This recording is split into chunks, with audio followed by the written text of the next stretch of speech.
Pela primeira vez em 1 ano e meio, as contas públicas registraram superávit. O saldo positivo passa dos 3 bilhões de reais. Isso porque as verbas da repatriação contribuíram para pagar os juros da dívida pública e ajudaram o país a sair do vermelho. Com os recursos da repatriação, o Brasil conseguiu ficar no azul em outubro. No mês passado, o setor público consolidado, que inclui o governo federal, os estados, municípios e as empresas estatais, conseguiu economizar o suficiente não só para pagar as despesas correntes, mas também para pagar os juros da dívida pública. É a primeira vez em 18 meses que é registrado um superávit nas contas públicas. O saldo positivo somou 3 bilhões e 380 milhões de reais. No cálculo do resultado primário, as contas públicas registraram em outubro economia recorde. O superávit no mês passado foi de 39 bilhões e 580 milhões de reais. Minha gente, quem tem enxaqueca sabe que a dor é forte. Às vezes, nem os remédios ajudam a amenizar a dor. Um estudo mostrou que as mulheres entre 25 e 45 anos de idade são as que mais sofrem com esse problema. A doença está relacionada ao estresse, à falta de sono e à ingestão de alguns alimentos. A enxaqueca é a 10ª doença mais incômoda do mundo. Aqui no Brasil, aproximadamente 30 milhões de pessoas sofrem com este mal. Nós fomos às ruas para saber. A senhora tem frequentes dores de cabeça? Raramente. Bem raramente. Só quando eu não estou usando óculos, daí dói bastante. Constantemente, quase todos os dias. O termo cefaleia é uma forma técnica. É o mesmo que dizer dor de cabeça. O cirurgião dentista Marco Mamoli, especialista em dor crânio-facial, explica alguns sintomas. O que a gente observa, de acordo com a Sociedade Brasileira de Cefaleia, existem 150 tipos de dores de cabeça. Tá? Esses tipos eles são divididos não só pelo agente que causa a dor, mas também pela maneira com que a dor, os sintomas dessa dor vão se manifestar naquele paciente. Então, à medida que a gente tem um sintoma específico, o tratamento acaba sendo mais específico também. Por isso que é muito perigoso, aproveitando já a pergunta, a automedicação. Segundo o cirurgião dentista, 95% da população em geral já manifestou a dor de cabeça pelo menos uma vez na vida. Se a gente for pegar como exemplo, a meningite é uma doença gravíssima e tem dor de cabeça associada. Um tumor cerebral é outra doença gravíssima que também tem. Da mesma maneira que um resfriado causa dor de cabeça. Então a gente não tem como adivinhar sem fazer exames, é impossível. Segundo Marco, a enxaqueca é uma doença neurológica, genética e crônica. Bom, a enxaqueca geralmente ela vem precedida de sinais. O paciente que possui enxaqueca, ele percebe luzes piscando, às vezes um tremor de olho, às vezes um tremor de musculatura no corpo.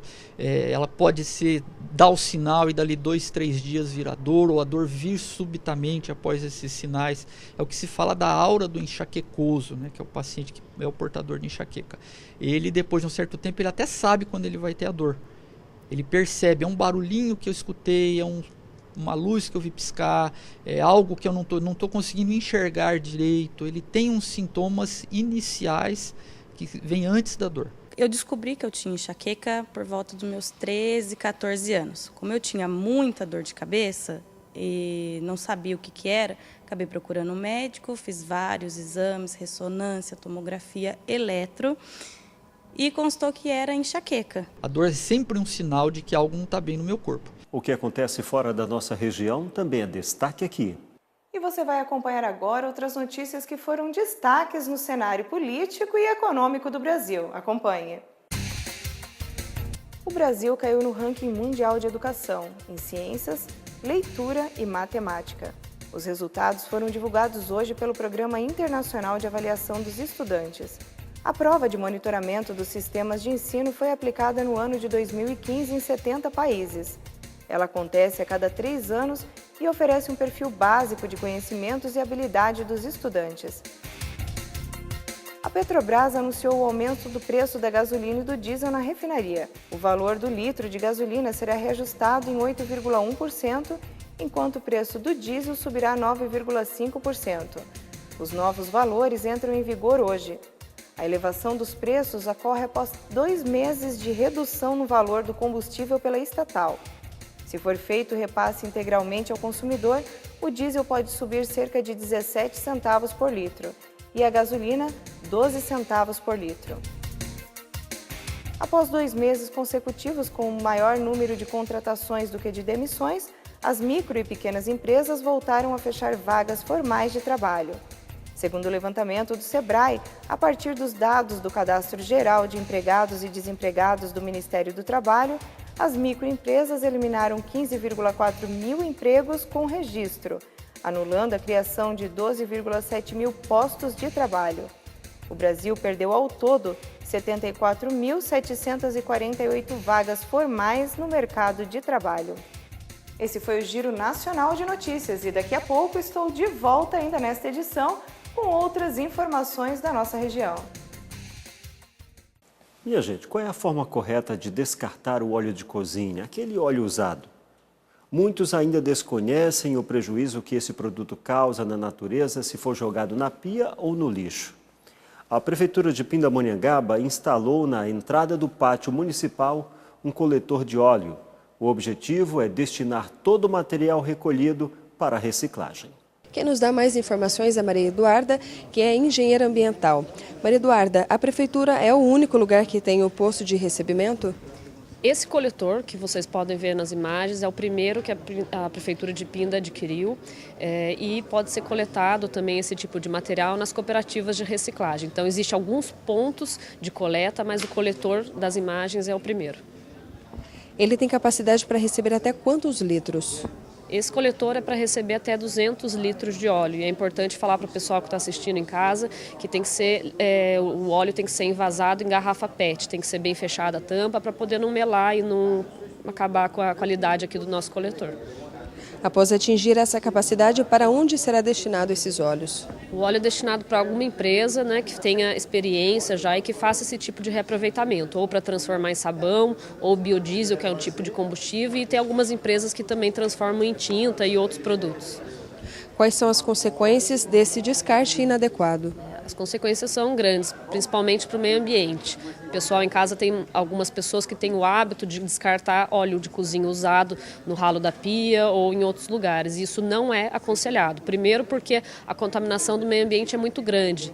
Cada 1 litro de óleo descartado na pia, você consegue poluir 20 mil litros de água. Então é uma proporção muito grande que afeta o meio ambiente de maneira muito drástica e principalmente os animais que vivem nos rios e tem uma consequência até para a mortandade de alguns tipos de animais. Além disso, existe o entupimento das tubulações na casa das pessoas e o entupimento da rede de esgoto também. O óleo ele funciona como se fosse uma espécie de cola, ele vai grudando nas paredes dos tubos e tudo que vai passando ali vai ficando aderido a esse material. E chega um momento que tem que ser aberta a rede de esgoto, a tubulação, fazer reforma, algum tipo de coisa para poder sanar esse problema. Então, nós temos aqui também na Prefeitura um ponto de coleta de pilhas e baterias usadas e no viveiro municipal também. Muito obrigada pelas informações. Então, tanto o óleo de cozinha para reciclagem, pilhas e baterias, você pode destinar aqui a coleta está sendo feita aqui no hall da Prefeitura, na entrada principal da Prefeitura de Pindamonhangaba. Thaís Orlovic, repórter setorial. Você já ouviu falar em vigorexia? É uma síndrome não muito conhecida que está cada vez mais presente na vida dos frequentadores de academias. Esse mal faz com que essas pessoas exagerem na malhação. E mesmo aquelas que já são musculosas e têm o corpo definido, elas terminam se vendo cada vez mais magras.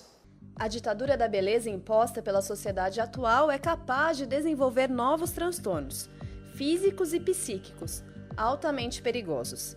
E uma nova doença que está ameaçando os frequentadores das academias é a vigorexia. É também conhecida como doença de Adonis ou uma síndrome de um dismorfismo do corpo. A pessoa, apesar dela fazer atividade física constante, está ganhando massa muscular, está ganhando um bom condicionamento físico, um modelamento perfeito do organismo, ela nunca está contente. Sempre ela acha que ela está abaixo do que ela gostaria de estar. Por isso é o dismorfismo. Ela olha no espelho, vê que o corpo está alterado, mesmo estando tudo certinho. E acha que está magra, que precisa de mais massa muscular e começa a entrar no estado de overtraining. que é um excesso de treinamento que acaba fazendo mal para ela. O transtorno de imagem causado pela vigorexia coloca a pessoa em uma verdadeira saga pelo corpo ideal. E essa obsessão faz o indivíduo esquecer até da própria saúde. E a prática de exercícios físicos se torna exaustiva. E é aí que levantar peso deixa de ser uma atividade saudável para se tornar um vício. A síndrome compromete a saúde física e emocional do indivíduo. Dificilmente a pessoa que sofre esse transtorno consegue perceber o que está acontecendo. A pessoa incorpora hábitos alterados em sua rotina e perde a noção dos riscos que sua saúde corre. São pessoas que treinam excessivamente, elas fazem dietas abusivas, geralmente restringem muitos alimentos, fazem uso de esteroides anabolizantes que são prejudiciais, elas não se preocupam com isso, elas fazem qualquer coisa a qualquer custo para melhorar essa forma física. São pessoas extremamente irritadas, né? Elas podem, dependendo dos casos, elas chegam a se isolar socialmente. Além de afetar a saúde emocional, a vigorexia pode ocasionar problemas como alteração no sono, agressividade e impotência sexual. A imunidade também cai, deixando a pessoa mais suscetível a infecções. E o excesso de treino deixa os músculos lesionados. Quando ele treina nesse nível também, ele fica suscetível a mais lesões e ocorre mais lesões mesmo. Que cada vez que nós fazemos atividade física, nós causamos microlesões. Ele vai ficar sempre num processo onde o corpo dele vai estar mais inflamado, com mais lesões. Então ele fica muito mais suscetível a pegar determinadas doenças. Outro agravante é usar como recurso anabolizantes e suplementos alimentares, pois o uso indevido dessas substâncias podem comprometer o sistema vascular, renal e hepático, trazendo prejuízos irreversíveis à saúde. A gente tem visto em consultório mesmo e até nas próprias pesquisas que existe um grande risco de danos ao fígado e danos aos rins, porque o nosso corpo ele tem um limite para absorver nutrientes. Quando a gente passa desse limite, acaba que o nosso corpo ele satura e acaba prejudicando e lesionando alguns órgãos. Maico é fisiculturista há 8 anos. E precisa seguir sua rotina com muita disciplina para alcançar resultados.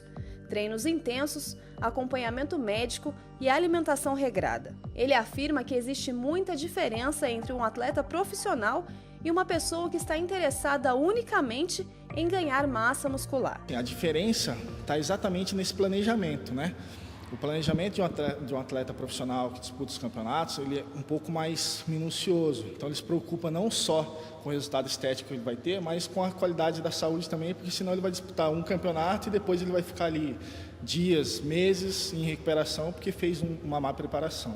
Então é um cronograma que a gente segue, né? E é tudo acompanhado por médico, feito de forma bem elaborada. Já um atleta amador, ele se preocupa no resultado que ele está vendo no espelho só.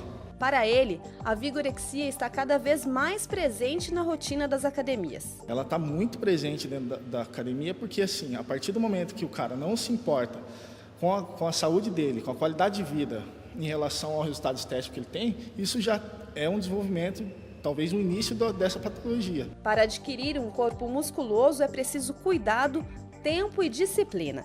E vale ressaltar que um praticante de exercícios físicos comum não consegue atingir os mesmos resultados que um atleta profissional. É sempre importante procurar um profissional, academias com profissionais registrados no conselho, sempre procurar também um médico para iniciar as atividades físicas, fazer exames clínicos, né, estar apto a praticar as atividades. Quando forem procurar uma atividade física, procure uma atividade física orientada, com um profissional qualificado. Faça uma avaliação médica antes para ver se estão aptos, evite os excessos e principalmente faça alguma coisa que lhe dê prazer.